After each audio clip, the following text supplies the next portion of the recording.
Malalim na ang gabi nang mapadpad si Liza sa lumang bahay na iyon. Wala siyang balak pumasok, ngunit tila hinihila siya ng malamig na hangin papasok sa loob. Sa paglapit niya, napansin niyang bukas ang pinto at nag-aanyaya ang kadiliman na parang may lihim na gustong ipakita. Sumilip siya at nakita ang isang hagdanang lumang-luma. Nangingitim, tila may sariling buhay na nag-aanyaya sa kanya. Sa bawat hakbang niya pataas, naririnig niya ang pagdaing at pagkaluskos ng kahoy, parang may nagbabantang nilalang na nagmamasid sa kanya mula sa dilim.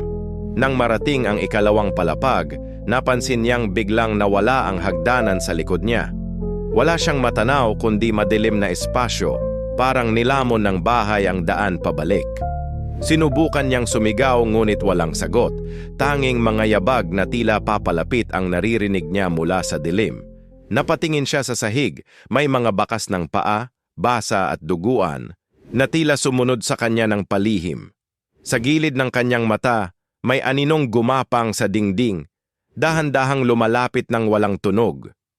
Sa huling sandali naisip ni Liza, hindi siya ang unang naakit ng hagdanang iyon. At sa bawat gabi, may bagong bakas ng paa na idinadagdag ang bahay, isang paalala na hindi siya makakalabas kailanman.